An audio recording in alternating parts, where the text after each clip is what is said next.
Hey everybody, it's me, Erin and Elyse.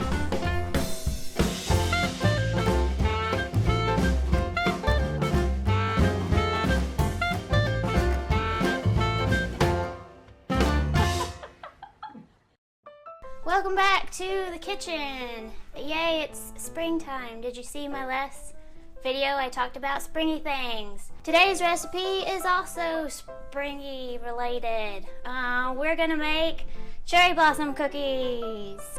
I've never made them before. My mama just sent me the recipe, so it looks pretty tasty, so I'm gonna make it. I'm from Macon, Georgia, which happens to be the cherry blossom capital of the world. We have a big festival there, and I believe that's happening like this week. So I'm making these cherry blossom cookies in honor of that. Let's get our aprons, folks. I should probably wash this. I have a lot more of my grandma's aprons, but I think this one's my favorite. Do y'all have cherry blossom trees in your area? I think they're really, really pretty. They look like giant balls of cotton candy or pink clouds. I think I've got a picture of the fam at the Cherry Blossom Festival, and I will show it to you if I have it. If I have it, here it is. So for these cookies, you need pretty much just 3 ingredients. You need a box of strawberry cake mix, like so. Some Cool Whip, only gonna need half the container. Whoop. 2 eggs and some powdered sugar. Before we get started, let's preheat our ovens to, I believe, 375. All my recipes, if they're not in my grandmother's book, my mama took a picture of it from, she has one of those boxes where she writes them all down, and she takes a picture of the little card and then sends it to me. So, yeah, preheat your oven to 375. And we're gonna go ahead and spray our cooking sheet. Where's my spray? It's gone. No, it's not. I already got it out. I'll hold over the sink. Then mix your cake mix, your 2 eggs, and half a container of Cool Whip. Half the container is 4 ounces, so that's how much you need. I don't think you need a mixer. Just use like a big spoon. God! Sorry. What's happening? I can't hear. Where's my eggs? Hold on. There's a little town north of where I grew up. It's called Forsyth, and they have the Forsythia Festival, which I think Forsythia is like these yellow bushy flowers. There's also Plains, Georgia, home of Jimmy Carter. They got the Peanut Festival. I love that kind of stuff.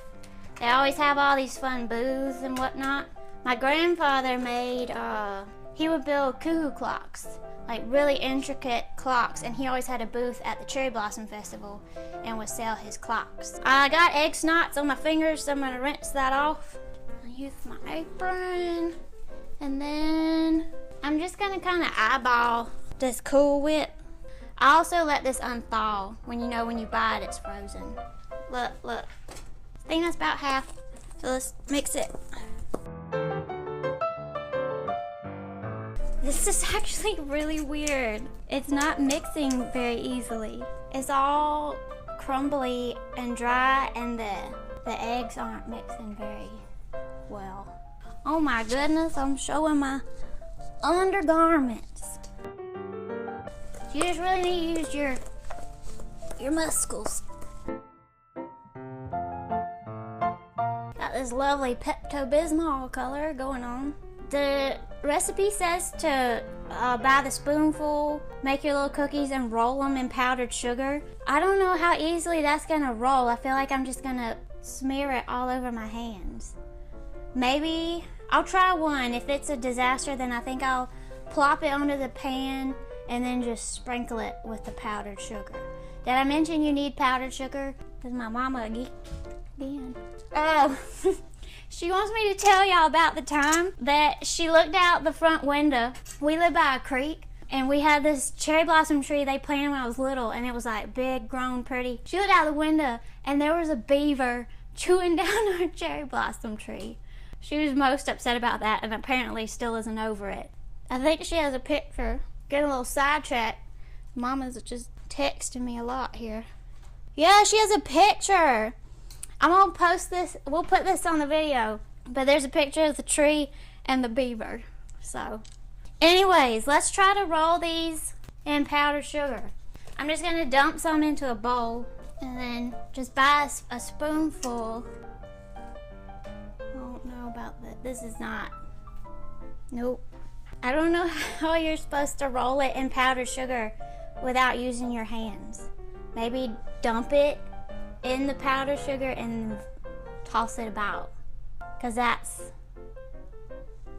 gonna just,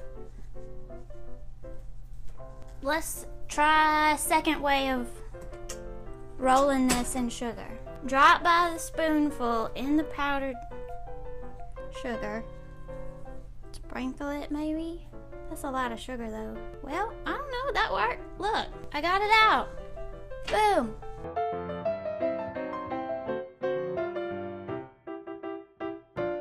So this is what it looks like. Little ploppy little pink cookies. We're gonna go in and bake this now. Again at 375 for 10 minutes. Again, ovens vary. So once they look like they're starting to brown around the edges, that's when they're done. So look for that. All right, bye. So the cookies are done baking. They got quite large. It definitely took longer than 10 minutes, I think, because I made them bigger, but look at that. If anybody's confused as to why they're called cherry blossom cookies, but they're not cherry, is because they're called that because they're pink like the blooms on the cherry blossom tree. Awkward moments. It smells so good. Yeah? I'm very excited.